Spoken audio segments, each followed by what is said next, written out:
Hello, I'm Mario Toneguzzi, Senior News Editor at Retail Insider. Joining me today is Corinne Pohlmann, who is Senior Vice President of National Affairs for the Canadian Federation of Independent Business. Thanks, Corinne, for joining us again today. Thanks for having me. Well, interesting report out by the CFIB on business transitions, and more than $2 trillion, that's $1 trillion in assets, business assets are at stake over the next decade in terms of people transitioning out of their businesses. Is that obviously it's a huge number, but is it a surprising number considering what's happening out there and why it's happening? Yes and no. Yes, it's a surprising number. When you think about 3 in 4 businesses want to get out of their business, that's quite shocking.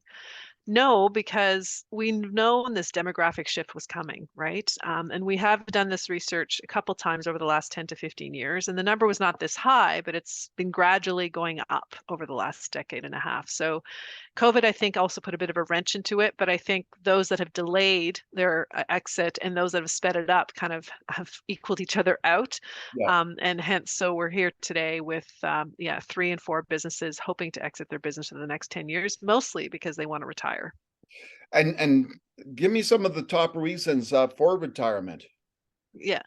Well, essentially, of course, that's just back to aging demographics. They want to retire, but there is a small proportion that are just sort of burned out and it's time to move on, and it's just not what they wanted. It's been a challenging 3 years, as we all know, and it's that especially true for some of those small businesses. But also there's a small component that just want to go on to another business venture. So there is about 8-10% that are folks that just like to start businesses and move on and start another business, right? So it is a bit of a mix, but yeah, 75% of those that are exiting because of retirement reasons. So do you think, obviously you did mention, the last couple of years have been quite challenging for the small business community in particular. Do you think a lot of that, those challenges maybe has accelerated the idea in people's minds that, hey, I'm gotta retire? Well, there's no doubt there's definitely some of that. I mean, we've seen it in employment as well. A lot of people have changed careers, have sort of taken a second look at whether or not they want to continue to do what they're doing. That's no different for small business owners. About 1 in 5, I guess around 20% have said that they have accelerated their departure because they just said it's too hard. They just can't do it anymore. Too stressed out, too burnt out. Too many challenges. Cost of doing business has been going up, and so definitely it's been a factor for some. But almost as many have also said that they have extended it because the value of their business has gone down, and now it's not worth as much as it was, and they want to make sure that business value goes up again. So there are just as many looking to keep going for a little bit longer just to get that value back up. And I guess the challenge for them in the succession is if they don't have family members that want to take it over, right, then that leads to a whole different thing of trying to find a buyer, etc. That's right. About half of business owners looking to get out of their business are looking to sell to somebody they don't know. So finding that buyer is the biggest barrier they have to face. Like, where do you go? How do you find them? And are people interested in purchasing businesses? About a quarter are going to sell it to their family members, and about a quarter are actually going to sell it to their employees. So those are the other options that are out there. All right, now here's the rub here. We have 76% planning their exit, yet only 9% have a plan in place to do. That's it's kind of shocking, but I don't know, or is it? It is shocking. Now that's a formal written plan. There is a significant larger group that has an informal plan. So they have thought it through. They are thinking about what it's going to look like, just haven't written it down and maybe not communicated as broadly as they should.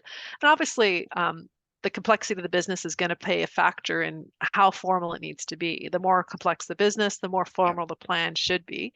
But it doesn't mean an informal plan won't work. It can work.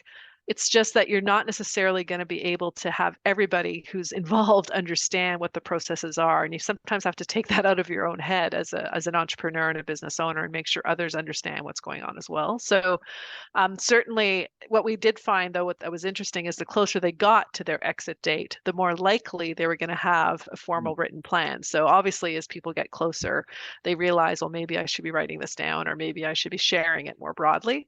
And so hopefully that will become more of the norm as we move forward. But yes, we need people to think a bit more about what succession looks like for it to be a successful transition. And they need the help, right? Like, because this, if I'm Mario's widget store, and I decided to sell my business, I've been spending most of my time on all my widgets and my business, etc. Like, I probably don't know much about selling a business, right? So a key here is to get the proper resources and advisors in place. Correct. There's a lot to selling a business. And when you think about just selling a house, there's a lot to that. And this Yeah. is even more than that, right? You have to think about, well, what happens to your employees? What happens to your assets in your company and your patents and whatever, if that's the case, right?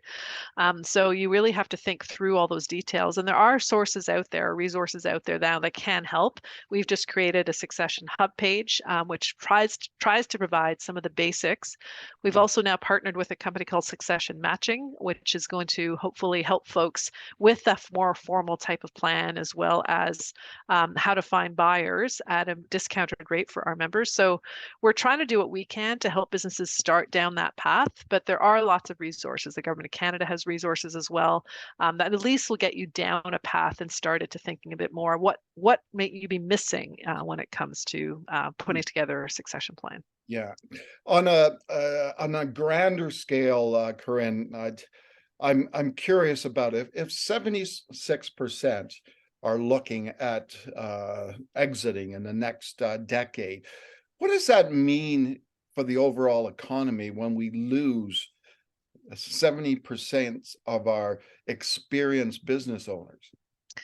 Well, it's uncharted territory in some respects. Yeah. So hopefully we can find buyers for most, if not all, or many, if not most, of those businesses, because I suspect many will have to just shut down.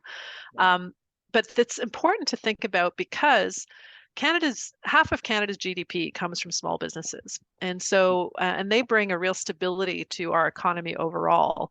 When things are a bit tougher, they're often the ones that will hold on to their employees the longest. They're what we call the first to hire, the last to fire kind of folks.